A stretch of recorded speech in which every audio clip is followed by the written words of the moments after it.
So, hello everyone, this is Dr. Hira from At Home E-Learning, and today I am going to discuss very important things with you people.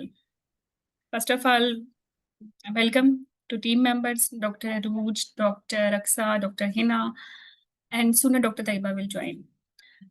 Okay, so Ariba and Dureshehwar and Saba and some bot, I think. आप लोग कैसे हो? दुरेशेवार हम लोग and ठीक है, अल्लाह का शुक्र। आप कैसी हैं मैम? आप ठीक है। फाइन। यार मुझे भी ख्याल आया, कल आईएमएम का पेपर था, उनको भी जरा लिंक भेज देती हूँ। आप लोग सोच रहे होंगे आईएमएम को क्यों लिंक भेज रही है मैम। ओके, बताती हूँ अभी। इसको ले टेंशन होती है सबको।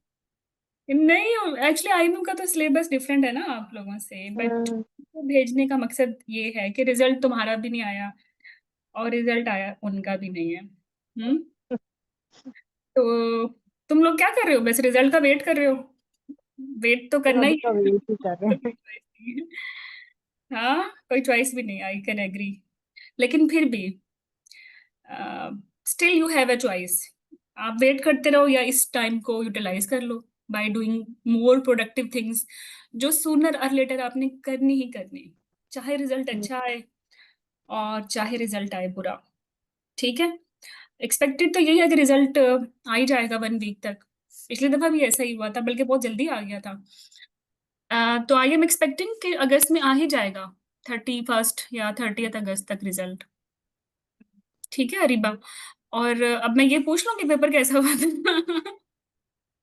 Can I ask this? Hmm, बहुत ही अजीब पेपर था, पता नहीं क्या समझ ही नहीं आया, इतने अजीब अच्छा से मैं क्वेश्चन। उसके अच्छा ओके स्टेम्स ही मैच नहीं कर रहे थे। ओके, मैं तुम लोगों की डिस्कशन देख रही थी। ठीक है, तो और ये this is quite physiological, post exam यही लग रहा होता है कि ये इतना वेयर्ड पेपर है, हालांकि सीपीएसपी तो वेयर्ड पेपर बनाने में वैसे भी फेमस है।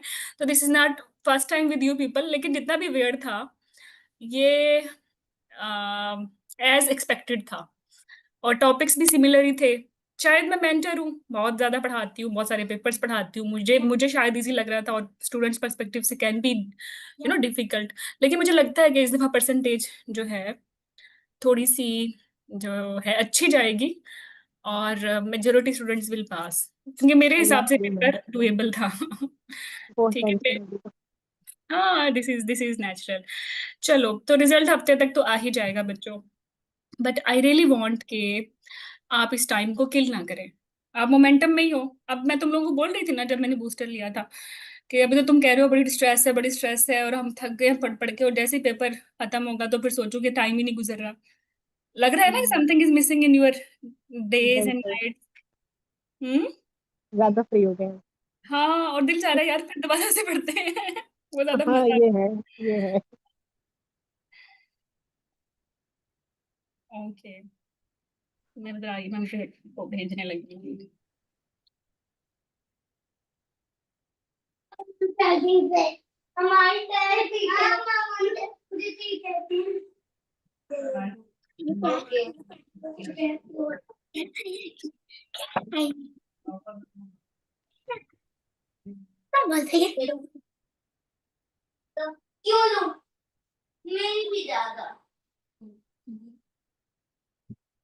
ओके चलें, सुनर आई मैम विल ज्वाइन। और भाई आज का जो थीम है ना, वो यही है कि जो कमिंग हमारा ये 1 हफ्ता है, ये 2 हफ्ते है, इसको best time, best things to do in this free time, क्या पॉसिबिलिटीज हो सकती हैं। मेरे हिसाब से मेरे हिसाब से तुम लोगों को टाइम जाया नहीं करना चाहिए। ठीक है, वो स्टूडेंट्स, चलो भाई पेपर देते हैं, 2 ही रिजल्ट्स आते हैं ना, पास हो जाते हो या ज्यादा फेल हो जाते हो, और कोई तीसरी तो चांस है नहीं। ठीक है, but in both both ways I personally feel कि आप लोग इस टाइम को अपने क्लिनिकल अप्रोच बिल्डअप करने में यूज करें, क्योंकि the moment result will announce आप सब इतने हरी में हो जाओगे कि इतनी सारी चीजें हैं करने के लिए, तो ये सब कैसे कवर होगा। और उस वक्त for us it will be difficult कि हम बेसिक चीजों को इतना टाइम दें। We will start from your pass papers, FCPS के पेपर्स हैं इतने सारे साल में। तुम लोगों के कितने पेपर होते हैं? लाइक 2 टाइम्स पेपर होते हैं, एफसीपीएस की भी, एमसीपीएस की भी, आईएमएम की भी, और एफसीपीएस में यूजली 4 भी बन जाते हैं ना, मॉर्निंग इवनिंग, ठीक है, या केएसए में सेपरेट पेपर होता है। अभी बर्मिंघम में पेपर होना है एफसीपीएस का, 29 को है, ठीक है। तो आप इन पेपर्स के लिए आप कितना पढ़ते हो? बहुत सारा पढ़ते हो। 4 साल की पूरी एफसीपीएस की ट्रेनिंग है, आईएमएम के लिए पूरी 2 ईयर की ट्रेनिंग है, एमसीपीएस के लिए पूरे पूरे but I will say 2 year की ट्रेनिंग है, एमएस के लिए actually more than 4 ear training आप करते हो, और फिर उस थ्योरी के पेपर की आप तैयारी करते हो, और मेजोरिटी पास कर भी लेते हो, कुछ नहीं भी करते, राइट। जो क्लिनिकल एग्जाम है वो तो और भी ज्यादा डिफिकल्ट है एज कम्पेयर टू थ्योरी। अगर थ्योरी डिफिकल्ट है तो बच्चों क्लिनिकल उससे भी ज्यादा डिफिकल्ट है, ठीक है। डिफिकल्टी के से हिसाब से ये है कि आपको फेस टू फेस आंसर करना होता है, टाइम शॉर्ट होता है, लिमिटेड टाइम में आंसर करना होता है, रियल पेशेंट से डील करना होता है। तो इस एग्जाम की तैयारी के लिए after theory result you will have maximum 1 or 2 months on average, चलो मैं मान लूँ 2 months। तो क्या आपको लगता है कि ये 2 months एनफ है to complete your entire syllabus? Tell मी।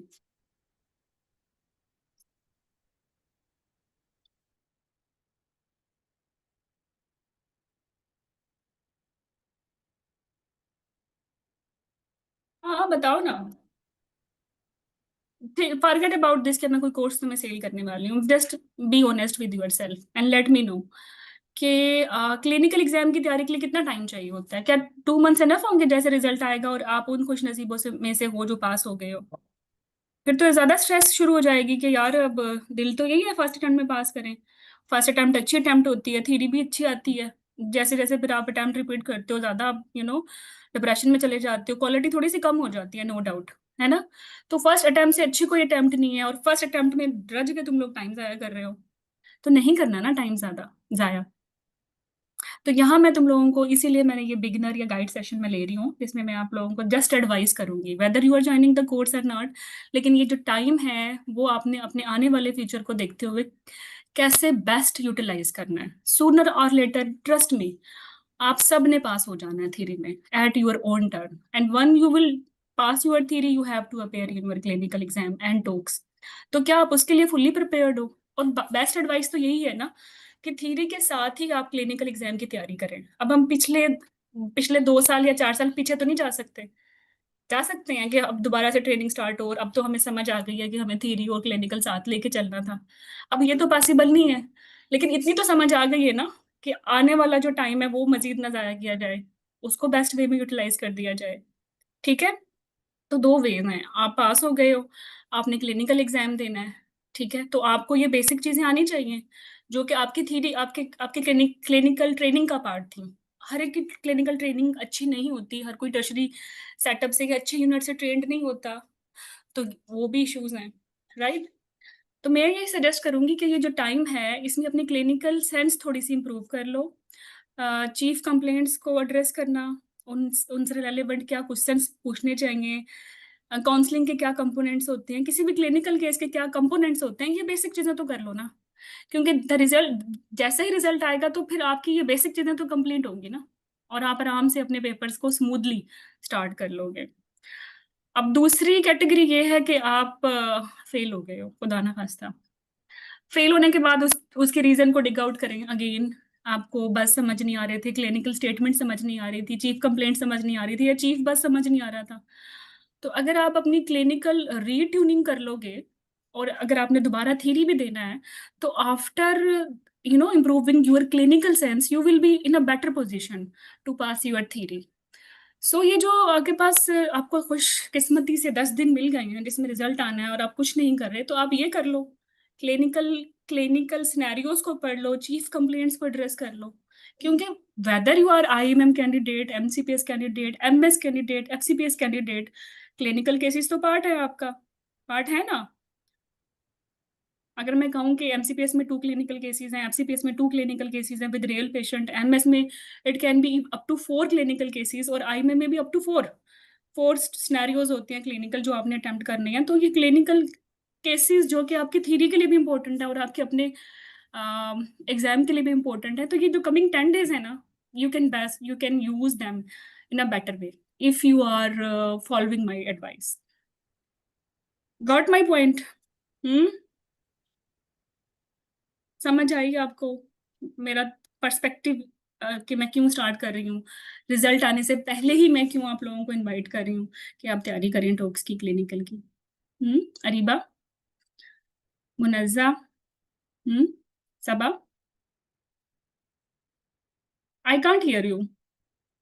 मैं सुन नहीं पा रही थी। अरूज, तुम्हें आवाज आ रही है मेरी अक्सर? जी जी मैडम, आपकी आवाज बिल्कुल क्लियर आ रही है, जी। बिल्कुल ठीक आ रही है।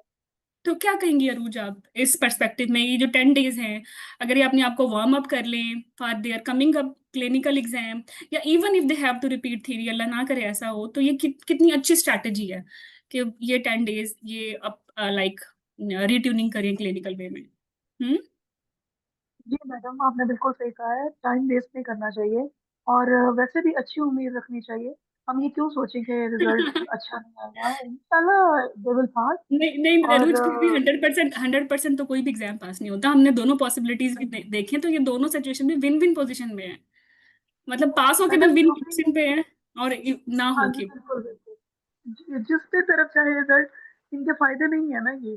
प्रिपेयर करना और क्लिनिकल स्किल्स तो बनानी बनानी है, आज नहीं तो कल अपेयर तो होना है टॉप्स में। Exactly exactly। और अगर आपकी क्लिनिकल अप्रोच अच्छी है, तो जिन वजूहात की वजह से प्रोबेबली आप नहीं भी पास कर पाए, तो नेक्स्ट टाइम आप ज्यादा बेटर होंगे फॉर योर इवन थ्योरी। मुझे बहुत सारे लोगों ने बोला थ्योरी का बिल्कुल पेपर अच्छा नहीं हुआ, तैयारी नहीं थी, डिलीवरी थी, घर में इश्यूज थे, और हम एक्सपेक्ट नहीं कर रहे कि हम पास होंगे।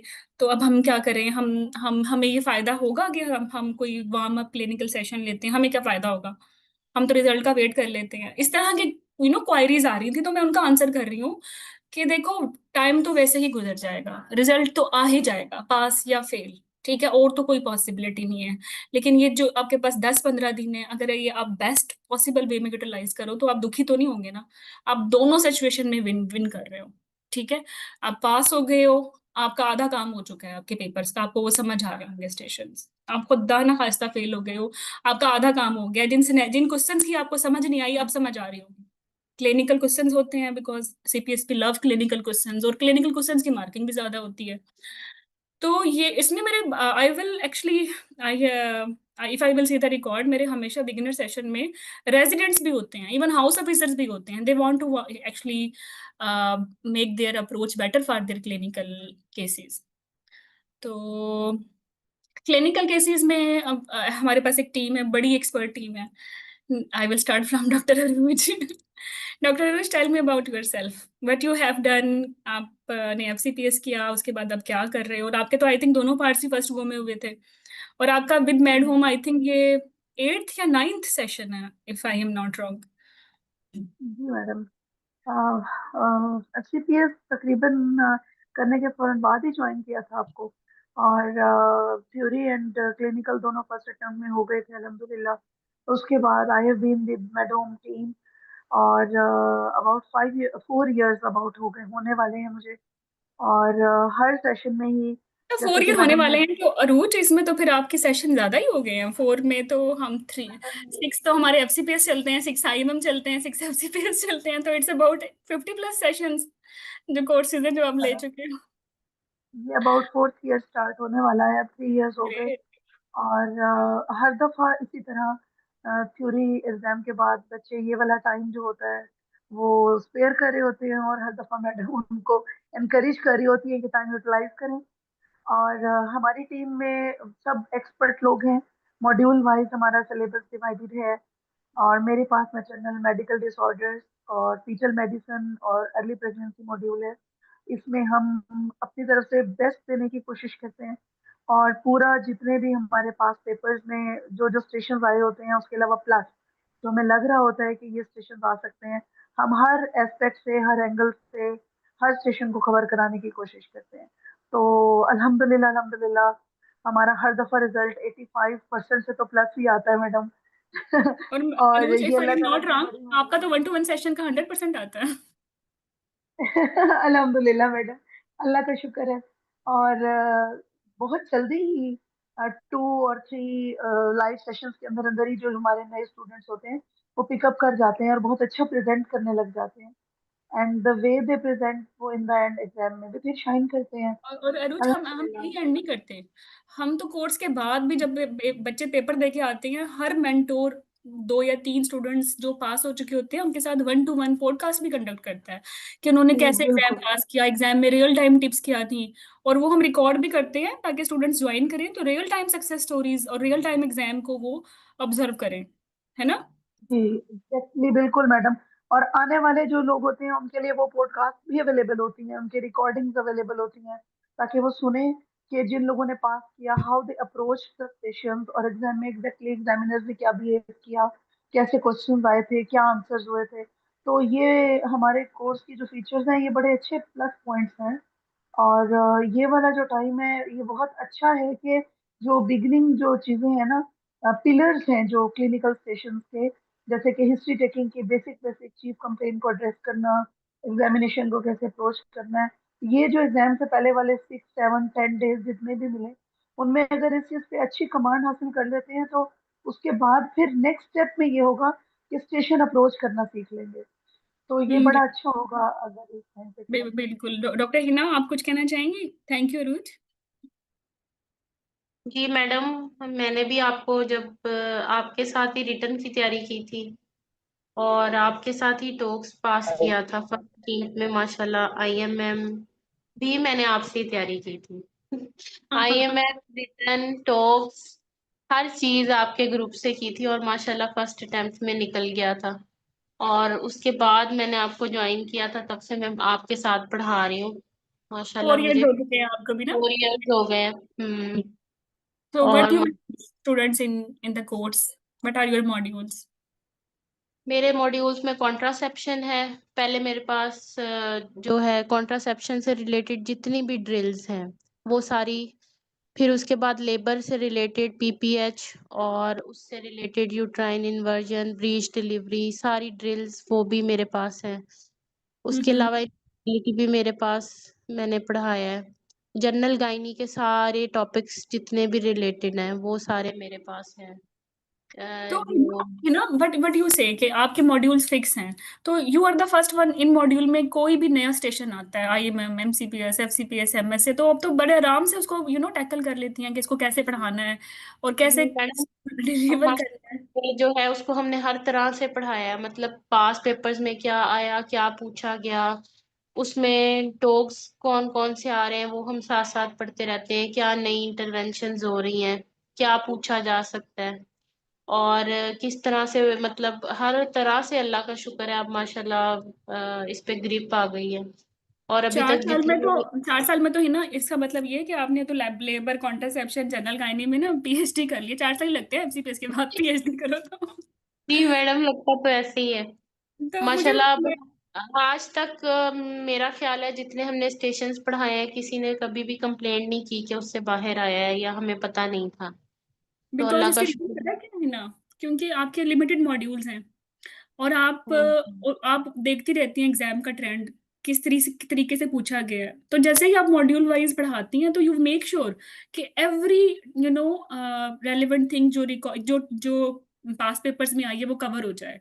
तो इस तरह मॉड्यूल वाइज भी हो जाता है, ऑर्गेनाइज भी हो जाता है और पास पेपर्स भी कवर हो जाते हैं। तो स्टूडेंट्स को खबर ही नहीं होती कि फलाना पेपर में क्या आया, फलाने पेपर में क्या आया। If they are attending your session, trust me, they know के एग्जाम सेशंस के हैं पिछले 10 साल के, 5 साल के, because you you are master in this. ये 3 4 मॉड्यूल्स आपके हैं।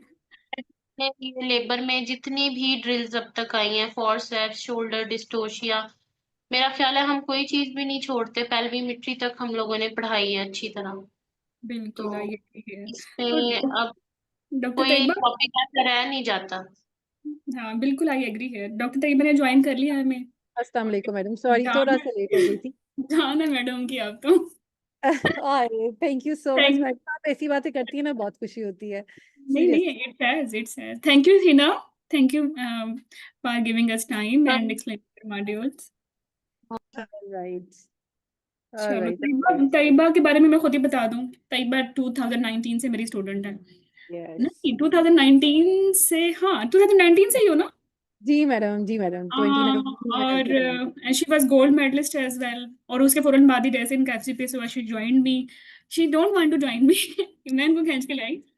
और इसकी रीजन आपको खुद समझ आ जाएगी नहीं when she will मैडम, इतना इतना एक पॉजिटिव मेरी लाइफ में इम्पैक्ट आया, not for only for teaching, लेकिन वो जो मेंटोरिंग वाला एलिमेंट है ना आपका, जो मोटिवेशन वाला और आगे लेके चलने वाला, literally I am really thankful to अल्लाह मियां के आई ज्वाइन यू, और बस उसके बाद से there is no looking back. अल्हम्दुलिल्लाह, अल्हम्दुलिल्लाह, up till now. I'm so happy with you Tayyaba, I'm so happy। मैं कहती हूँ ना मेरा कोई जानशीन है तो वो तुम हो। अल्हम्दुलिल्लाह मैडम, नहीं मैं तो पहुंच ही नहीं सकती मैडम आपके उस लेवल पे, but still I am so happy कि मैंने इस फोरम को ज्वाइन किया और आपके बिहाफ पे जो इतने ज्यादा स्टूडेंट्स को पढ़ाया। लिटरली ये अपॉर्चुनिटी देना, मतलब there are other forums they don't offer this opportunity. So मतलब बिल्कुल फ्री हैंड देके स्टूडेंट्स को 1 to 1 करा देना, फ्री हैंड देके सेशंस देना, लाइक लिटरली वो स्टूडेंट्स हम लोग को भी ऐसे ही लगता है कि हमारे स्टूडेंट्स हैं, लेकिन उनकी बातें सुने तो वो अभी भी मैडम हिरा को याद करते हैं कि हमने रिटन की तैयारी मैडम से की थी, ये हमने उनसे पढ़ा है, ये हमें अभी वैसे ही आता है। तो वो बड़ा अच्छा लगता है सुन के कि Taiba what you will teach in this course? Madam आपने मुझे ना सबसे बोरिंग, मैं हमेशा कहती हूँ सबसे बोरिंग वाले मॉड्यूल्स मुझे दिए, लेकिन अल्हम्दुलिल्लाह I try teaching them in the way कि स्टूडेंट्स उसको करने के बाद बहुत खुश होते हैं। बोरिंग से मेरी मुराद ऑन्कोलॉजी है। ऑन्कोलॉजी स्टूडेंट्स को मुश्किल भी बहुत लगता है, लेकिन once I go through them उसके बाद उनका अच्छा फीडबैक हमेशा आता है कि मैडम हमें तो बहुत डर लगता था इस ऑन्कोलॉजी से, तो आपने जिस तरह स्टेप वाइज सारे कराए हैं और वो जिस तरह से आपने गाइड किया कि एक मॉड्यूल में इस तरह से एडेनोक्सिल मैसेज को लेके, एक मॉड्यूल में पोस्ट मेनोपॉजल ब्लीडिंग को लेके एंड ऑल दैट। सो सबसे इंपॉर्टेंट मेरे पास ऑन्कोलॉजी का है, और मैं फिर वो स्टूडेंट्स को हमेशा कहती हूँ कि it's 100% exam question, 100% clinical case, and believe me जिस और जब टाइम भी ओवेरियन कैंसर आता है ना, हर दफा आता है, हर दफा स्टूडेंट्स कहते हैं डॉक्टर तैयबा ने इतना अच्छा पढ़ाया ना कि मैम, बस स्टूडेंट एग्जामिनर तो पूछ रहे थे कि कहाँ की ट्रेनिंग हो। एग्जैक्टली यही मैं कह रही हूँ कि 100% एग्जाम क्वेश्चन, और फिर वो जो जो क्वेश्चन मैं कराती हूँ वो फीडबैक यही होता है कि मैडम हमें यही पता था, अगला क्वेश्चन आपने ये बताया था तो उन्होंने यही पूछा, अगला क्वेश्चन उन्होंने यही बताया था तो उन्होंने यही पूछा। सो ऑन्कोलॉजी है मेरे पास सबसे important, then comes general gynae. और जनरल गायनी के टॉपिक्स कुछ डॉक्टर हिना ने भी एक दफा स्टार्ट में लिए थे, कुछ उसके बाद मेरे पास थे, तो लास्ट सेशन में मैंने सारे कराए हैं। और जनरल गायनी में सारी जनरल गायनी है, including abnormal uterine bleeding and all that. उसके बाद इनफर्टिलिटी, इनफर्टिलिटी पहले हम जनरल गायनी के अंदर इंक्लूड करते थे, लास्ट टाइम आपने उसका मॉड्यूल अलग किया, थैंकफुली वो अलग किया क्योंकि लास्ट टाइम आने शुरू हो गए उसके भी टॉपिक्स अलग अलग, और स्पेशली जो मेल इनफर्टिलिटी कोई बेल कर फैक्टर, हाँ, बेल फैक्टर से ना मैं थक गई हूँ। Consecutively it's coming up in every exactly, exam. और वो कोई कराता ही नहीं, वो सब ने यही कहा कि हमें कभी किसी ने नहीं कराया, और हमने इतनी डिटेल में उनको कराया हुआ है हर एस्पेक्ट से। सो इनफर्टिलिटी कवर हो गया, और इसके अलावा मैंने यूरोगाइनी के भी आपके टॉपिक्स एक आधे कोर्सेज में वो भी कराए हुए। सो 3-4 मॉड्यूल्स मेरे पास भी हैं, उसमें से हम जैसे आप डिवाइड करती हैं स्केड्यूल, तो उसमें ऑन्कोलॉजी और जनरल गायनी तो मेरा होता ही है, इनफर्टिलिटी साथ में, और समटाइम्स यूरोगायनी। सो गायनी का मेरे पास हैं ज्यादा टॉपिक्स। इससे पहले आपने मुझे बहुत अच्छे टॉपिक्स दिए थे, वो मेरे अभी भी जान है, जब 1 to 1 में कराती हूँ, एंड वरना आई नो पता है तैयबा, मैंने तुम्हें क्यों बोली? मैंने तुम्हें बोला ना, तुम जानशी हो मेरी। तुम्हारी क्लिनिकल अप्रोच बहुत अच्छी है, तो ऑन्कोलॉजी से एक केस तो आना ही आना, और जनरल लाइन से एक तो आना ही आना, right? That is the reason कि और मैं जो चाहती ऑप्स के मैं हूँ। डायबिटीज हाइपरटेंशन एनीमिया कराती थी, वो भी मुझे बहुत पसंद है, वो अपना शौक मैं 1 to 1 में पूरा कर लेती हूँ। वो मॉड्यूल आपने चेंज करके डॉक्टर रूज को दे दिया था। लेकिन अरूज अरूज इज डूइंग अमेजिंग इन सही है, मेटल। एग्जैक्टली एग्जैक्टली, मैं वही कहने लगी थी कि मैंने उनका भी सुना, बहुत अच्छा करा रही हैं। सो बाकी ये है कि अब वो मैं 1 to 1 वाले स्टूडेंट्स जो हैं उनको पूरा पूरा वो कराना होता है। तो हमारा तो अल्हम्दुलिल्लाह सारा ही गायनी ऑब्स कवर हो रही है एनीवे, कई बार चाहे ये जो हमने मैंने डिवाइड ही मॉड्यूल किया। चेंज किए ना, इसकी जी रीजन जी। पता क्या थी? अब आपको तो स्टूडेंट फीडबैक देते नहीं, पास हो हम्म, जाते हैं तो मुझे देते हैं, फेल होते हैं तो मुझे देते हैं। तो फिर हम्म, मैंने वो चीजें आप लोगों को दी हैं जो आपकी स्ट्रेंथ है, लाइक हाँ, क्लिनिकल केसेस आपकी स्ट्रेंथ है।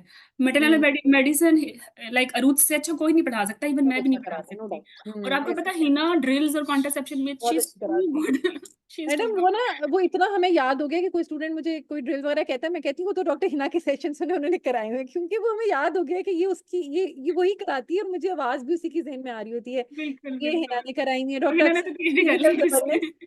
क्लिनिकल गवर्नेंस का कुछ आता है तो मैं कहती हूँ प्लीज डॉक्टर अक्सर के सेशन सुनिएगा, ये Here मैं बहुत। comes Dr. Aksa. Here हाँ comes जी, the, star of Medhome. Dr. Exactly. Aksa, can you hear us? जी अस्सलाम वालेकुम डॉक्टर हिरा, कैसी हैं आप सब?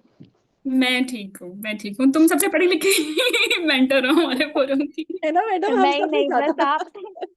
आपने इतना काबिल समझा, वरना इतना है नहीं भाई अभी तक। नहीं नहीं नहीं, यू आर आपका आई थिंक आपने नहीं, एमआरसी 3 का भी एक 1-to-1 लिया था किसी कैंडिडेट का ना, तो मुझे फीडबैक आया था कि डॉक्टर अक्सर like she made it, MRC 3 उन्होंने कर लिया था।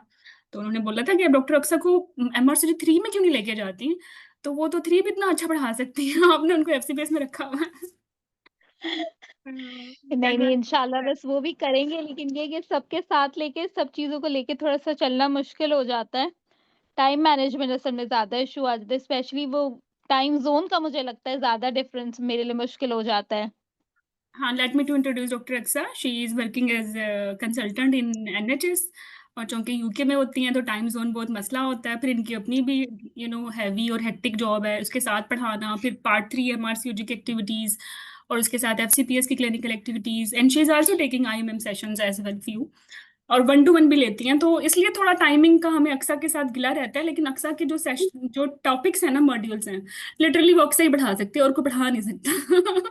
तो इसलिए हमें तो अक्सा के साथ ही सरवाइव करना है, क्योंकि अब अक्सा बताएंगे इनके मॉड्यूल्स कौन से हैं और what is the reason behind this. हाँ जी बिल्कुल। नहीं, thank you so much doctor Hera for the introduction.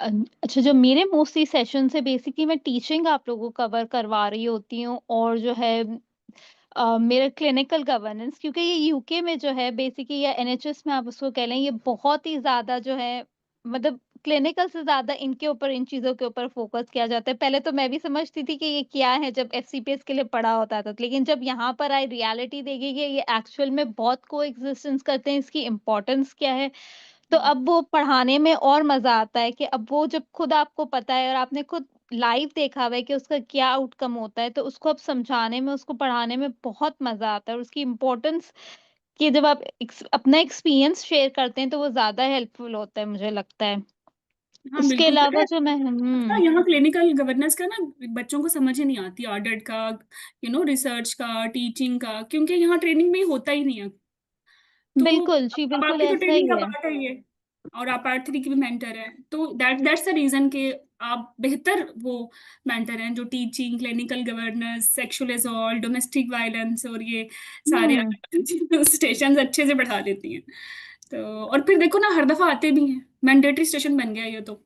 अब तो मैंडेटरी हो गया है, मतलब अब मुझे लग रहा है कि अब हमारे ये जो सीपीएसपी है वो भी काफी अपडेट हो गया, और वो अब एमआरसीओजी के पैटर्न को थोड़ा फॉलो करने लग गया, तो वो मस्ट हो गया अब, एक स्टेशन में तो कंबाइन आना ही आना है एक टॉपिक को। हाँ बिल्कुल। और सर्जिकल भी मैंने आपको इसलिए दिया है कि सर्जिकल में भी इंजरीज हो रही हैं, हम्म। इंसिडेंट हो रही हैं, तो वो भी आप बिल्कुल ये ज्यादा बेहतर से करा लेते हो। बिल्कुल ये सर्जिकल हो गया, और आजकल मैंने एक न्यू अब मॉड्यूल डॉक्टर हिरा ने मुझे असाइन किया, एंटीनेटल मॉड्यूल, तो वो मैंने अब इस सेशन में मैंने कवर किया था, तो हम्म, काफी अच्छा, मतलब इधर तो होता ही है, अब देखते हैं कि ये गाइडलाइंस ये लोग कैसे फॉलो कर रहे होते हैं, जो गाइडलाइन में लिखा है ये उसी को वैसे ही फॉलो कर रहे होते हैं, तो अब पता चलता है कि जो हम गाइडलाइंस पढ़ते थे उस टाइम के ऊपर, अब वाकई वो इम्प्लीमेंट भी हो रही हैं, ऐसा नहीं कि वो इम्प्लीमेंट नहीं हो रही, जस्ट वो रीड नहीं है, वर्जन में नहीं है, आप उसको इम्प्लीमेंटेशन भी देख रहे हैं, तो अब उसको लगता है कि हाँ वाकई अब आपने मेमोराइज भी करने की भी जरूरत नहीं है, क्योंकि अब तो पता है और यही प्रैक्टिस है, तो ये चीजें जो हैं काफी हेल्पफुल रहती हैं, लेकिन मुझे लगता है कि होपफुली हमारे भी जो उसमें जो है ये ट्रस्ट में ये इम्प्रूव होने लग जाएंगी हॉस्पिटल्स में, और ये सब चीजें अपडेट और होती जाएंगी, तो इंशाल्लाह है कि हमारा भी हेल्थ केयर ओवरऑल सिस्टम जो है इंशाल्लाह अच्छा होता जाएगा। इंशाल्लाह इंशाल्लाह। Thank you Aksa. अभी हाँ। मेरा ख्याल है आपका रेगुलर में भी सेशन चल रहा था, 3 o'clock है। जी जी, मैंने जी तो अब मेरे इंशाल्लाह सेशंस अब कंप्लीट हो गए। तो मतलब और रेगुलर। डॉक्टर हिराज, स्टूडेंट्स ये भी पूछ रहे थे मुझसे कि वो क्रैश कोर्स की डेट पूछ रहे थे, क्योंकि वो कह रहे हैं कि एग्जाम को कुछ कही, तो मैंने कहा कि वो आपसे डिस्कस करके ही पता चलेगा। एक्चुअली ना अक्सर मैंने ये डिसाइड किया, जब तक रिजल्ट नहीं आता ना, हम क्रैश कोर्स स्टार्ट ना कराएं। हम बिगिनर्स जैसे हम रूटीन में कराते हैं, वो उसी पे ही फोकस रखें, क्योंकि बिगिनर्स के ना फीडबैक बहुत अच्छे थे। क्योंकि बिगिनर का स्टूडेंट जब क्रैश में जाता है तो उसके साथ ये नहीं होता कि शॉर्टनेस ऑफ ब्रेथ है तो मैडम हिस्ट्री कैसे लेनी है, मैथ एब्डोमेन की हिस्ट्री कैसे लेनी है, काउंसलिंग कैसे करनी है रिनल ट्रांसप्लांट की, तो उसको पहले ही पता होता है। तो वो बड़ा अच्छे से यूटिलाइज करता है टाइम और अपना पास पेपर्स कर लेता है।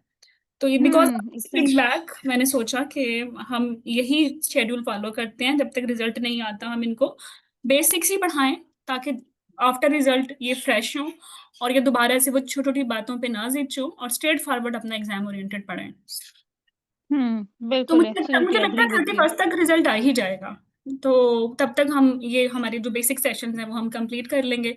अक्सर मैंने बेसिक सेशंस में चेंज नहीं किया, बेसिक सेशंस वही हैं जो पहले थे आपके।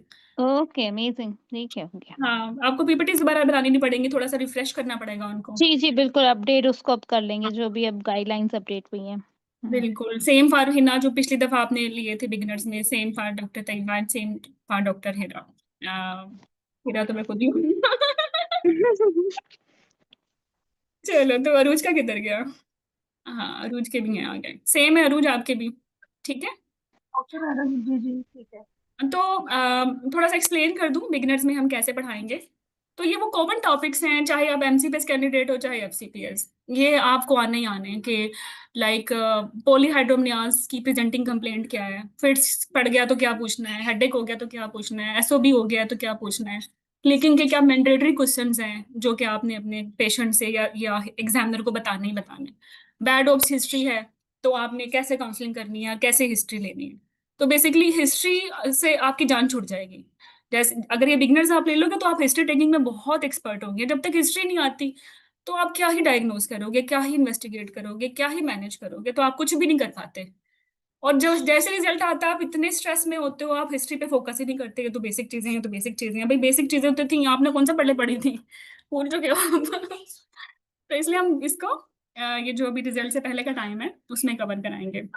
Doctor Aksa pre op round लेना बताएंगी, पोस्ट ऑप राउंड पे क्या चीजें देखनी है, सेक्सुअल असॉल्ट या डोमेस्टिक वायलेंस कैसे लेके चलना है। डॉक्टर हिना आपको यूरोगाइनी, फिस्टुला की हिस्ट्री, स्ट्रेस इनकॉन्टिनेंस या किसी भी इनकॉन्टिनेंस को कैसे अप्रोच करना है, प्रोलैप्स चाहे वॉल्ट है चाहे यूवी है चाहे कोई सिंगल है साइट स्पेसिफिक लाइक सिस्टोसिल, वो कैसे आपने पूछना है।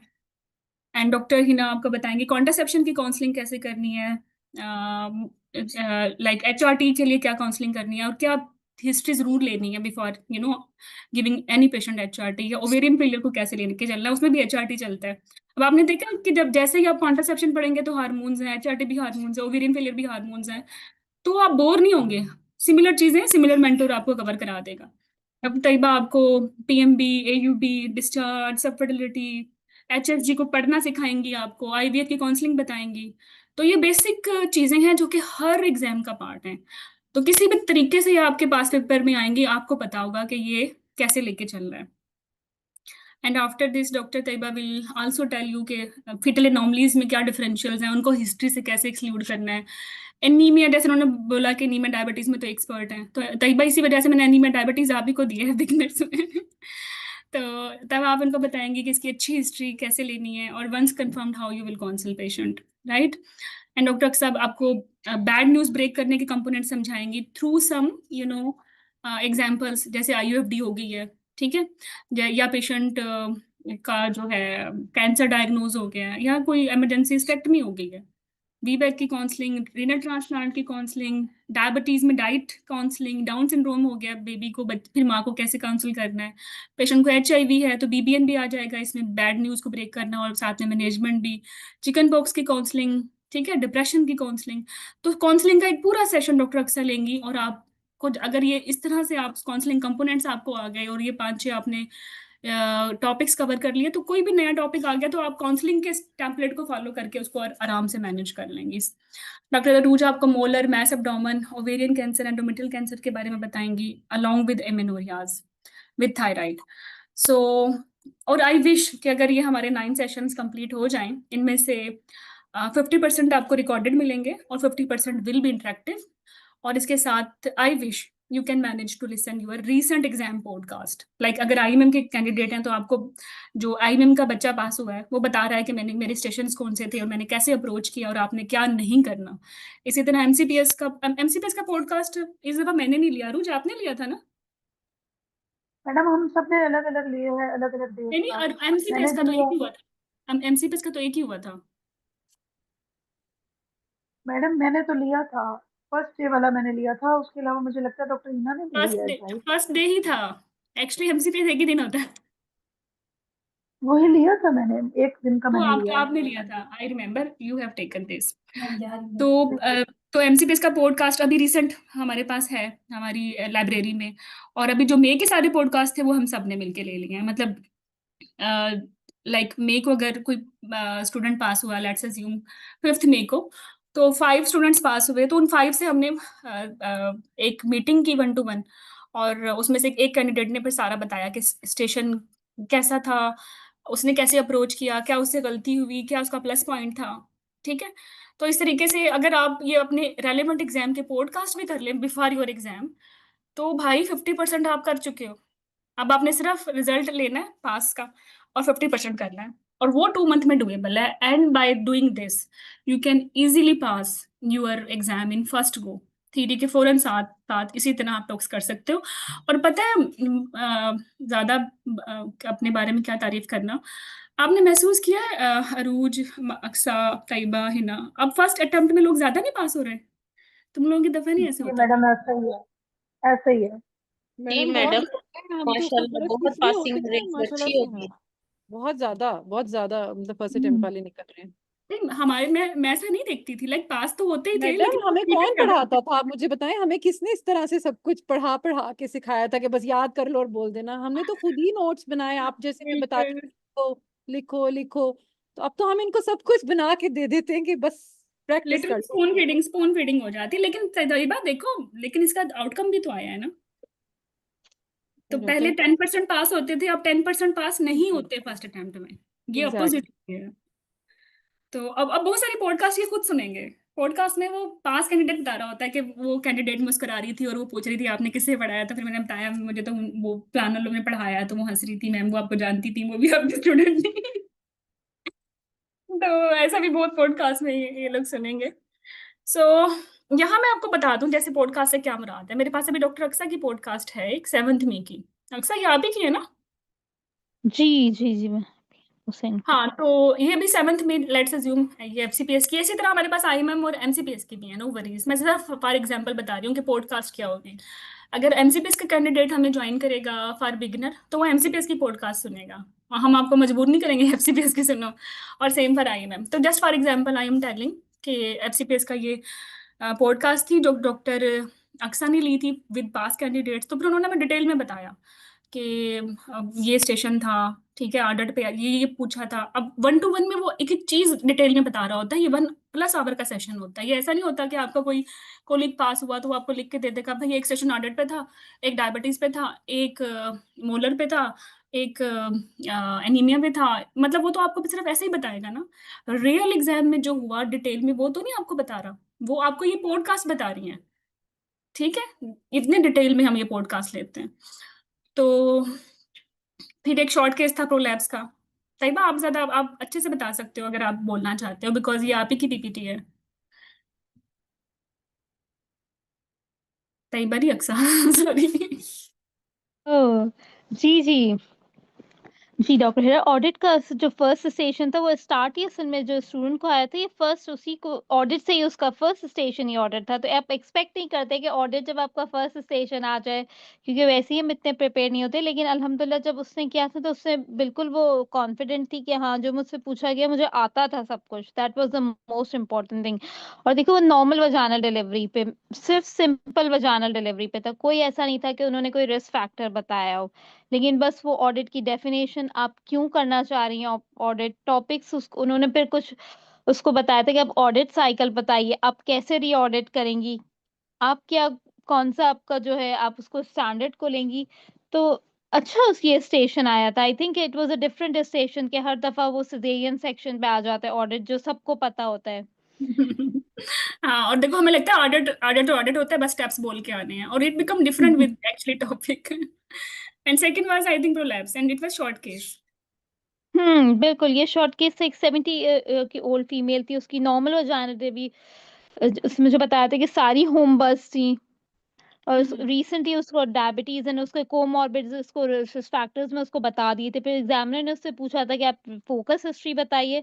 फिर जब उसने फोकस हिस्ट्री बता दी कैंडिडेट ने, तो फिर एग्जामिनर ने बताया कि एग्जाम के शॉर्ट केस था, तो एग्जामिनर ने उसको डायरेक्ट फाइंडिंग्स बता दी थी कि grade 3 UV prolapse along with cystocele. फिर उसने बोला कि पॉप क्यू बना के बताएं और डिफरेंशियल इन्वेस्टिगेशन और सिर्फ मैनेजमेंट रिपेयर के स्टेप्स पूछे थे। तो ये ठीक है। बड़ा स्ट्रेट फॉरवर्ड सा, आई थिंक ये स्टेशन भी अच्छा हुआ था। और पॉप क्यू ये कैसे करते हैं, बिकॉज हम इनको इतना बेसिक से पॉप क्यू कराते हैं ना, थ्योरी से शुरू हो जाते हैं। तो ये unlike other candidates pop Q में नहीं डरते हालांकि अच्छे अच्छों के तो तोड़ जाते हैं पॉप क्यू में। हो जाती है बिल्कुल। चलिए नेक्स्ट कौन सा था? नेक्स्ट ये था ऑब्स्ट्रैटिक का केस था, बेसिकली एंग्री पेशेंट था। ये बड़ा स्ट्रेट फॉरवर्ड केस था, लेकिन जिस कैंडिडेट का हुआ था वो कहती कि एग्जामिनर वो जो उसकी रोल प्ले थी वो एंड तक सेटिस्फाई नहीं हो रही थी, जब तक कि उसने ये बोला उसको कि वो ये कह रही थी कि मुझे सिर्फ घर पे ही करवानी है। उसने डिलीवर उसने आखिर तक जिद लगा के रखी हुई थी। उसने काफी मतलब कैंडिडेट ने पूछने की कोशिश की क्या वजह है, आप क्यों नहीं करना चाह रही। तो वो बस जब उसने आखिर में जब उसने एक दफा पूछा ना, उसने 2-3 दफा ये पूछा, तो उसने ये कहा कि घर पे जब होती हूँ तो मेरा हस्बैंड मेरे साथ घर पे होता है, लेकिन हॉस्पिटल में मुझे ये फैसिलिटी नहीं होती।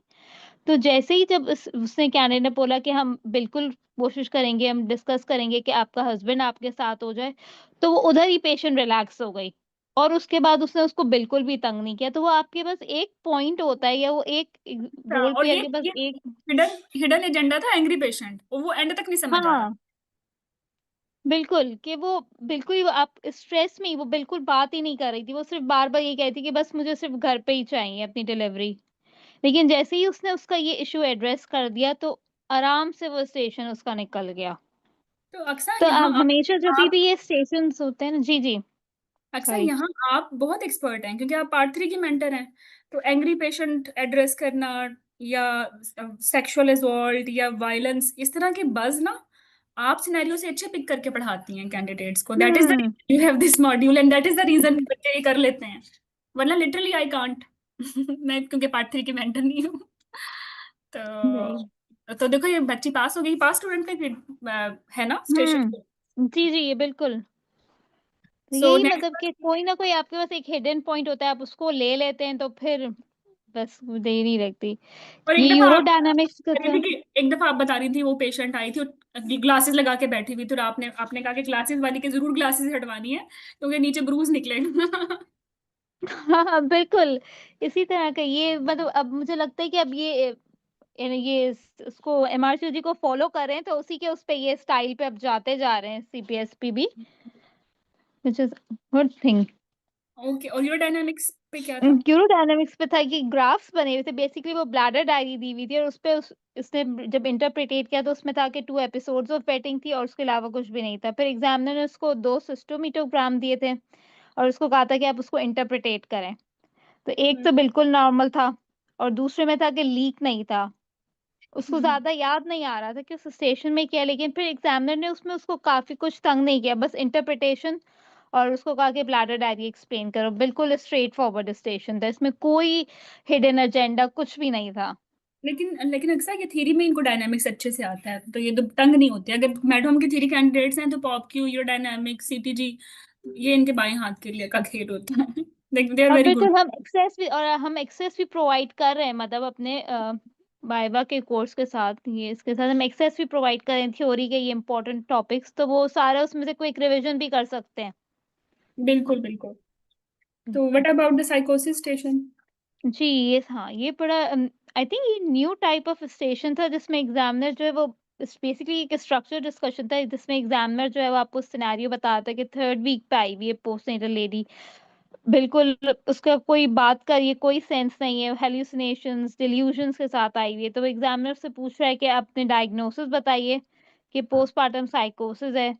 फिर उसने उसका इंसिडेंस पूछा, सिम्पटम्स और मैनेजमेंट उसकी पूछी। फिर उसने एक इम्पोर्टेंट क्वेश्चन ये पूछा था कि is lithium safe in breast pregnancy? तो आइडियली तो अब हम सबको पता है कि लिथियम सेफ नहीं है। लेकिन उसके बाद उस लड़की ने जब हम उसको पढ़ाया था तो उसको बताया था कि अगर तो कोई भी मेडिकेशन के साथ उसको हेल्पफुल ही नहीं हो रहा, पेशेंट को इम्प्रूवमेंट ही नहीं आ रही, तो लिथियम फिर तो देनी ही पड़ेगी, कोई ऑप्शन ही नहीं है। तो जब उसने ये कहा कि if needed after discussion with mental health team, तो एग्जामिनर सारा बिल्कुल समझ गया कि इस लड़की को पता है कि वो मैं क्या चाह रहा हूँ आंसर। हाँ बिल्कुल बिल्कुल। And what the sickle cell disease था, I think.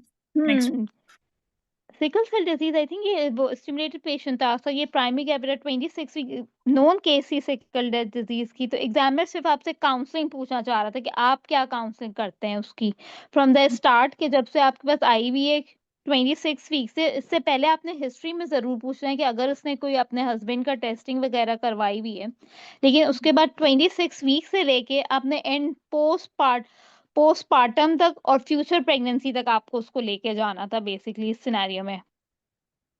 Okay, and the next one? Then again ये शॉर्ट केस था उसका कि ट्विन प्रेगनेंसी एनीमिया के साथ थी और रेज एएलटी था। और ये टिपिकल केस है, ये हाँ ऑल बिल्कुल, ये टिपिकल। मतलब ये आप एक्सपेक्ट करते हैं कि एनीमिया हर आपके उसमें आना ही आना है। उसका रिस्क फैक्टर में ट्विन निकलेगी या उसकी कॉम्प्लिकेशन में पीटीएल आ जाएगा? निकल हाँ, तो ये आपको एक एक्सपेक्टेड ही सिनेरियो के आना ही आना है आपने, बिल्कुल definite. Next one, molar? Next patient, हाँ बिल्कुल ये मोलर था, या फिर वो कह थी कि कोरियो कार्सिनोमा था, लेकिन जिस लड़की जिसने पास किया था उसने उस स्टेशन को जो है एज अ मोलर प्रेगनेंसी लेकर गई थी। तो एग्जामिनर बड़ा उससे सेटिस्फाइड था, उसने उसको कुछ परेशान नहीं किया। उसने सारा उसको कुछ बताया कि फॉलोअप कैसे करना है, ट्रीटमेंट क्या करनी है, रिस्क ऑफ कैंसर कैसे होगा, क्योर रेट क्या है, फ्यूचर प्रेगनेंसी में उसकी कोई इम्प्लीकेशन है, हम्म। और तो कब तक इसको जो तैयबा, है वो हमें फॉलोअप उससे लेके जाना है। अच्छा, इससे कैसे पता चला था कि लाइक 6 मंथ के बाद ये न्यू प्रेगनेंसी है या ये कोरियो बन गया है? जब इस आई थिंक जब उसने हिस्ट्री दी थी ना, तो हिस्ट्री में उसके कोई सिम्टम्स ऑफ प्रेगनेंसी नहीं थे और उसका हस्बैंड उसके साथ नहीं था। Okay okay, got it. तो हाँ फिर तो वो जब तो उस ऑल्दो उसका प्रेगनेंसी मतलब उससे तो देखा जाता है प्रेगनेंसी टेस्ट तो इस रिजल्ट पे पॉजिटिव ही है, लेकिन जब उसने ये कह दिया कि मेरा हस्बैंड नहीं है मेरे साथ, तो वो रूल आउट हो गई थी हम्म। प्रेगनेंसी। ओके फाइन, तो वो तो बड़ा स्ट्रॉन्ग फीचर है कि प्रेगनेंसी रूल आउट हो गई, फिजिबल इज नॉट देयर। मैं मेरे में बड़ा फेवरेट है ये वाला पॉइंट भी, कि जब आप आते हो after miss carriage with nausea and excessive vomiting, how you will come to know this is a new pregnancy or it is actually GTD or GTN? तो ये बड़ा अच्छा था पॉइंट, ये हिस्ट्री से निकाला ना उसने। हिस्ट्री से उसे निकाला था। And next one? Next one था ये पीपीएच की, basically exam straight forward scenario था, इसमें वो मैनीक्विन बेसिकली पढ़ा हुआ था और उसमें उनको वेरिएंट आर्टरी आइडेंटिफाई करनी थी और मॉडल पे उसको परफॉर्म करके दिखाना था, लेकिन सब यही उसका मुझसे मुझे ये फीडबैक दिया था कि मॉडल बिल्कुल ही वर्स्ट मॉडल था जिसके ऊपर सबने प्रिक कर करके अब कुछ आइडेंटिफाई नहीं हो रहा था। तो एग्जामिनर सिर्फ वर्बली अब उससे पूछ रहा था कि यूट्राइन आर्टरी किस लेवल पे मिलेगी, आप कौन सा सूचर अप्लाई करेंगी। तो उसने यही क्वेश्चंस उससे पूछे थे क्योंकि मॉडल पे बिल्कुल भी कुछ समझ नहीं आ रहा था। मतलब अगर ये मॉडल पे सीपीएस समझ नहीं आता तो जो एग्जामिनर है वो फिर हेल्प करता है ना? ये एग्जामिनर्स को भी पता है, वो इतने भी बुरे नहीं है एग्जामिनर्स हमारे चले। और नेक्स्ट वन? नेक्स्ट वन था ये बेसिकली आई थिंक ये आरएच इनकम्पैटिबिलिटी का सिनेरियो था, तो एंड अप हुआ कि वो हाई ड्रॉप्स पे पेशेंट को वो स्टार्ट भी उसने एग्जामिनर ने बिल्कुल स्टार्ट से उसको लेके गया कि कि फर्स्ट बेबी में उसको बिल्कुल ठीक था, सेकंड बेबी में नियोनेटल जॉन्डिस और अब प्रेगनेंसी हुई है, तो 28 वीक्स पे इतने एंटीबॉडी का टाइटर है। फिर उसने एवरी जब जब इतना वो पूछती गई तो उसने वो टाइटर्स बताता गया उसको, और फाइनली उसने उसको बता दिया कि ये हाई ड्रॉप्स है और अब इसकी मैनेजमेंट कहाँ तक उसको लेके जानी है, एंड तक फिर वो पूरा सिनेरियो को लेकर गया स्ट्रक्चर डिस्कशन को। And next one? हाँ ये बड़ा अच्छा सिनेरियो था कि ये पेशेंट थी पैरा 32 वीक्स के साथ आई हुई थी, पेशेंट थी शॉर्टनेस ऑफ ब्रेथ के साथ, लेग पेन के साथ। तो अब एग्जामिनर ने उसको जो है ना वो एग्जामिनर ने इस समय बेसिकली जो है ना वो सिम्टम्स कंबाइन दिए हुए थे, पी के सिम्टम्स भी दिए हुए थे, डीवीटी के भी दिए हुए थे। हम्म। तो वो जो मुझे कह रही थी कि एग्जामिनर पे पूछा था कि आपके डिफरेंशियल्स क्या होंगे, तो वो डीवीटी उसने पी का, फिर भी एग्जामिनर खुश नहीं हुआ तो वो कार्डियोमायोपैथी पे भी चली गई। तो फिर जब एग्जामिनर ने उसको बताया कि भाई उसको आपको जो है एंड में एग्जामिनर ने फाइनली उसको अग्री कर दिया कि भाई इसका सीटीपीए हुआ है और उसमें जो है ना उसको पल्मोनरी इन्फिल्ट्रेट्स भी हैं और डॉपलर में जो है ना उसका वो थ्रोम्बस भी आया है।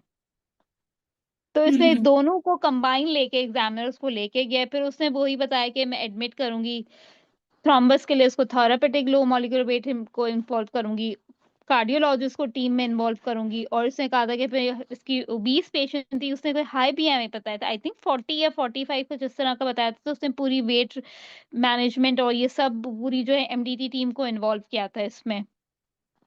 तो एक्चुअली देखो डिफरेंशियल की कितनी इंपॉर्टेंस है कि एसओबी अगर 32 वीक्स पे है तो हम सिर्फ लेफ्ट लेग पेन देख के we can't just exclude cardiomyopathy, still it can be cardiomyopathies. और कार्डियोमायोपैथीज में भी सेकेंडरी डीवीटीज हो जाती हैं, तो एग्जामिनर बड़ा थॉटफुल था इधर। गुड। हाँ, मुझे लगा वैसे कि डिफरेंट टाइप का इन्होंने इसको एड्रेस किया है अच्छी तरीके से। हाँ लेकिन अक्सर ये station so far I honestly speaking मैं देख रही हूँ they are difficult one.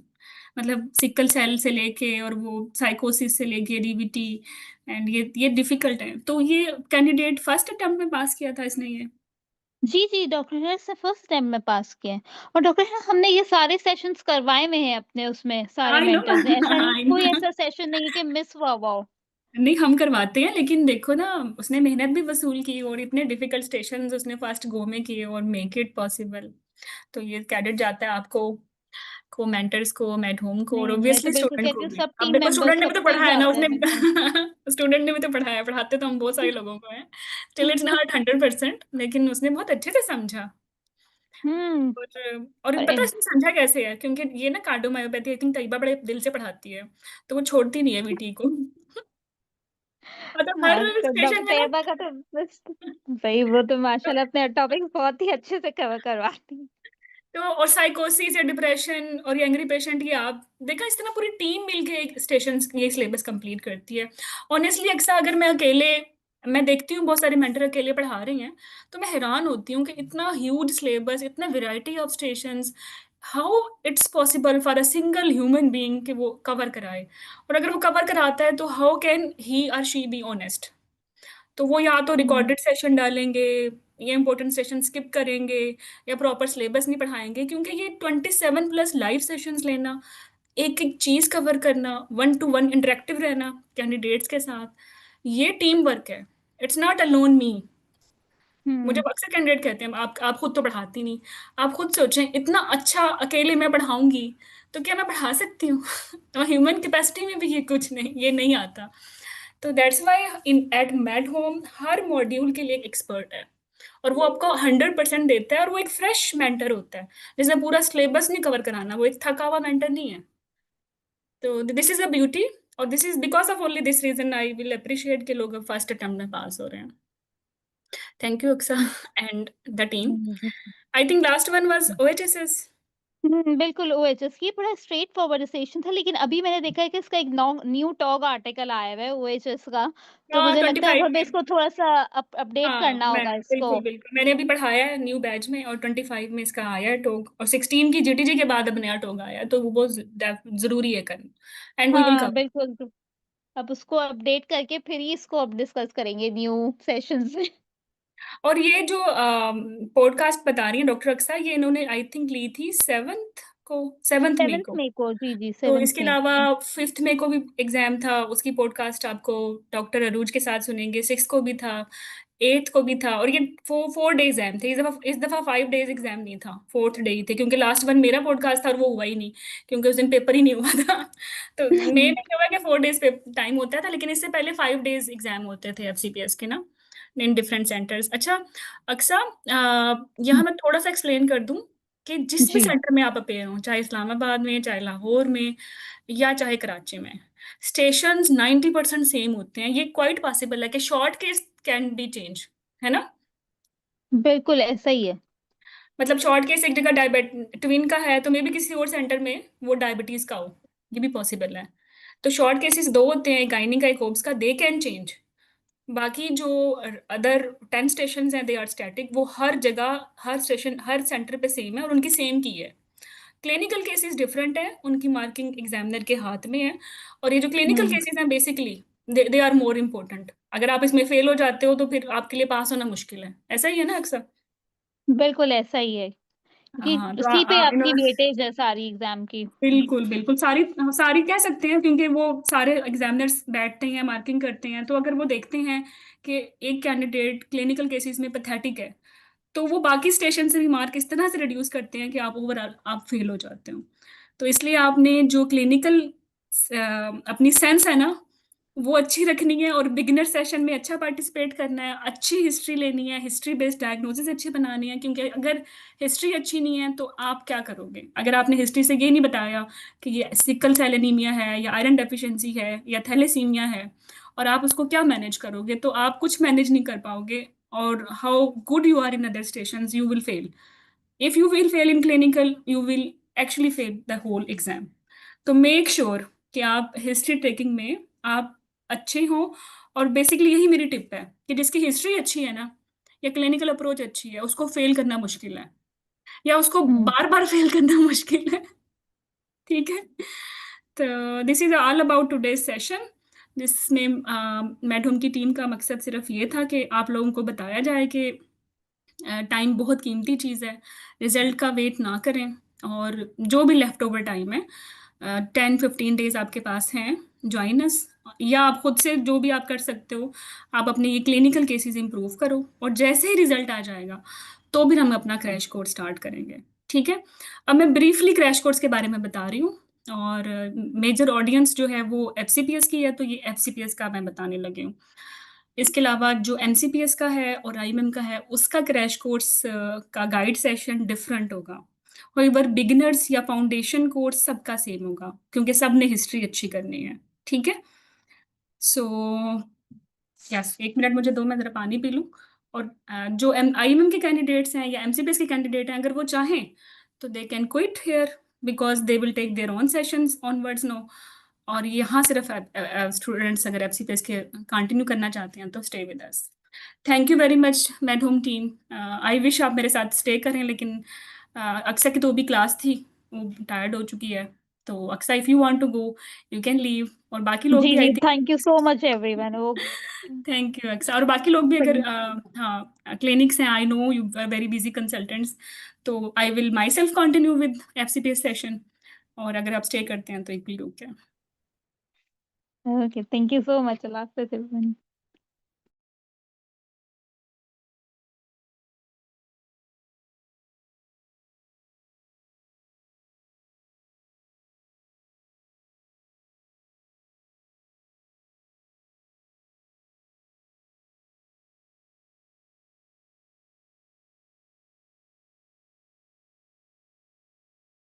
Okay.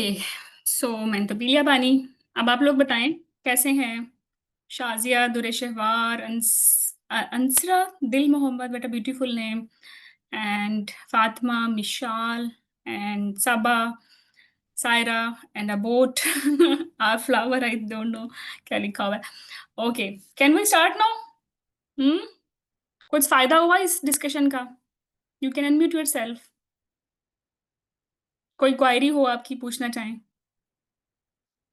Result से पहले कैसे ज्वाइन कर सकते हैं यही तो कह रही हूँ कि सिर्फ फाउंडेशन कोर्स या बिगिनर्स कोर्स ले लें, बेसिक कोर्स ले लें हिस्ट्री टेकिंग का, वो 7 डेज में वैसे ही खत्म हो जाएगा, 7-10 डेज में. ठीक है. और once your result will announce आ जाएगा, उसके बाद क्रैश कोर्स स्टार्ट होगा. तो ये बेसिक सेशन लेने से तो आप फायदे में ही हो ना, ये तो करना ही करना आपने सुनर लेटर. ठीक है. तो आप बिगिनर कोर्स ज्वाइन कर लें while you are waiting for result, or once you will get your result then join the crash course mcps, crash course fcps, or crash course IMM. Got it? Saira, समझ आई?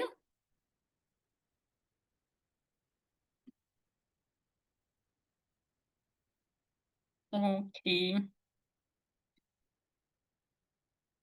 चलिए, thank you very much. तो format तो अब आपने देख ही लिया. Doctor Aqsa ने proper recent exam stations आपको बताए हैं, आल आल 14 इसलिए मैं कह रही हूँ कि 2 लिंक्ड होते हैं, शॉर्ट केसेस 2 स्टेशंस बनाते हैं, वरना तो 12 होंगे. तो अगेन एफसीपीएस में 14 स्टेशंस हैं, 2 लिंक्ड हैं. एक गायनी का क्लिनिकल केस, एक ओब्स का, एक ड्रिल से आएगा ओब्स की, एक गायनी की ड्रिल से आएगा लाइक कॉन्ट्रासेप्शन, ओब्स की ड्रिल से लाइक लेबर या पीपीएच, एक लेबर बोर्ड, गायनी बोर्ड जिसमें प्री ऑप, पोस्ट ऑप या पोस्ट ऑप कॉम्प्लिकेशंस हैं, यूरो गायनी ग्राफ्स हमेशा आते हैं. स्ट्रक्चर्ड केसेस आ जाएंगे ओब से और गायनी से. इसके अलावा रोल प्लेयर के साथ आ जाएगा काउंसलिंग सेशंस, या एंग्री पेशेंट आ जाएगा, या बैड न्यूज़ ब्रेक करनी है, ठीक है, एक रिसर्च से आ जाएगा। तो टोटल इस तरह के वैरायटी ऑफ स्टेशंस होंगे, 12 बनते हैं। बिकॉज ऊपर वाले 2 जो हैं लिंक स्टेशंस हैं, मतलब ओब्स क्लिनिकल केस में एक स्टेशन से पेशेंट से हिस्ट्री लेनी है, एग्जामिन करना है, और दूसरे केवन में जाके आपने वाइवा देना है, तो इसलिए ये 2 बन जाते हैं। तो फिर ये 12 + 2 क्या होगा, 14 हो जाएंगे। ओके, तो role player sessions usually counselling, consent और बीबीएन के आते हैं। और यस, सिलेबस आपका वही है थ्योरी वाला, ठीक है। तो थ्योरी तो आपने वहीं से रिवाइज करनी है। If you will join Medhome, तो जो आपकी थ्योरी की बुक्स थी we will provide them on your portal, ताकि आप वहाँ से रिवाइज कर सकें, तो दिक्कत नहीं होगी। इसके अलावा जिस तरह आपने पार्ट 2 MRCD 2 की बुक्स देखी हैं, उनमें आपने प्रैक्टिस किया, इसी तरह MRCD 3 की भी प्रैक्टिस बुक्स हैं, जहाँ से आप उसकी स्टेशंस पढ़ सकते हो, लेकिन they are too much and slightly different. और हमारे पास चूँकि अपना पूल इतना अच्छा ऑर्गेनाइज कलेक्ट हो चुका है, तो आई विल सजेस्ट यू ये मत करें। Just take Medhome 27+ sessions and you will cover everything. Okay, तो पहले ये बुक्स थी एग्जाम फॉर्मेट चेंज होने से पहले क्लिनिकल साइंस के लिए, पास पेपर्स के लिए, लेकिन अभी सिर्फ आई विल सजेस्ट यू कि सिर्फ कोर्स फॉलो करें, और कोर्स के PDFs आपको मिल जाएंगे लाइव सेशंस के, तो इट विल बी इनफ। और यही बेस्ट वन है, ठीक है। जो मेड होम की बुक्स हैं, they are different for MCPS, they are different for IMM, they are different for FCPS, they are different, क्योंकि हर ईयर के अपने पेपर्स होते हैं ना। Okay, now coming towards the planner, जैसे डॉक्टर अक्सा ने बताया कि वो surgical, clinical governance, antenatal modules पढ़ाएंगी। डॉक्टर हिना आपको contraception, sexual health, labour and delivery and urogynae पढ़ाएंगी। डॉक्टर तैयबा आपको general gynae, infertility, oncology पढ़ाएंगी। Doctor Arooj आपको maternal medicine, fetal infections, early pregnancy cover कराएंगी। और मैं आपको कवर कराऊंगी क्लिनिकल केसेस, और जो भी आपको अबव मॉड्यूल से समझ नहीं आएगा वो भी। ओके, तो ये टोटल 5 सेशंस होंगे, मेरे 7 हो जाएंगे, तो इट विल मेक 27। ओके, तो ये आपके बिगिनर्स सेशंस हैं, अगर बिगिनर्स या फाउंडेशन कोर्स ले रहे हो। ये मैं पहले ही आपको डिटेल में बता चुकी हूँ। एंड हाँ, तो एक सेशन प्रॉपर कॉन्ट्रासेप्शन पे होगा, जिसमें हम आपको ये टॉपिक्स कवर कराएंगे। और ये टोटल एक्चुअली डिटेल्स हैं टॉपिक्स की, लेकिन ये तो फैब की लिस्ट है ना, अगस्त की हमने थोड़ी अपडेट की है, मई के सेशंस भी इसमें ऐड हो जाएंगे। तो ये सारे आपके इंटायर पास पेपर्स हैं। एग्जाम फॉर्मेट जुलाई 2022 में चेंज हुआ था, उसके बाद हर साल 10 टाइम्स FCPS के पेपर्स होते हैं, ठीक है। तो so far we have very good library and collection. तो अगर आप यही पास पेपर्स कर लो, तो इट्स मीन आपका ऑटोमेटिकली सिलेबस भी कंप्लीट हो गया, और आपको कहीं और से भी कुछ पढ़ने की ज़रूरत नहीं है। तो this is about your crash course. इतना शॉर्ट सा इंट्रोडक्शन था। Any query? So again I am repeating, जब तक रिजल्ट नहीं आए। मैडम एक क्वेश्चन पूछना है मैंने। हाँ बिल्कुल। अच्छा मैडम, वो मैं ये पूछना चाह रही थी कि अभी जब हम ये क्रैश कोर्स ज्वाइन करेंगे तो थ्योरी कोर्स में, क्योंकि हमने तो वहीं से पढ़ा हुआ था ना, वो सारी जो ई बुक्स है, वो थोड़ा एक पेज मेमोरी होती ई है। तो बुक्स की पेज मेमोरी मिलेगी ना, वो आपके पोर्टल हाँ, पे मैं होगी। वही पूछ जी, मैं यही पूछना चाह रही थी, जो कि मैंने वो ओपन किया ना, कुछ शायद ओपन हो नहीं रहा था, तो मुझे लगा शायद वो फिर स्टोक्स के साथ ही होगा। हाँ, टॉक्स के साथ आपको दोबारा से ये चीज़ें विजिबल हो जाएंगी, ठीक है मैम, ठीक है, थैंक यू। क्योंकि मुझे पता है आपने डायबिटीज जहाँ से पढ़ा है, आपने वहीं से आपकी आपकी पेज मेमोरी सेट की मैम वो हुई। कलर भी याद हो जाते हैं ना, कि हाँ, अच्छा इससे कलर भी पढ़ा याद था, होगी। इससे पढ़ा था। इसलिए कह रही हूँ। हाँ बिल्कुल, आई कैन अंडरस्टैंड। जी मैम, तो ठीक है। ठीक है, अभी कोई थैंक यू। क्वारी तो नहीं है? आई थिंक एवरीवन एक्सप्लेन्ड नहीं वेल। नहीं मैम। जी जी जी, ठीक है। चलें, best of luck for your result, thank you और ma'am, thank you so see much. You all in beginner course now. इंशाल्लाह। ओके, इंशाल्लाह। अल्लाह हाफिज। हाफिज।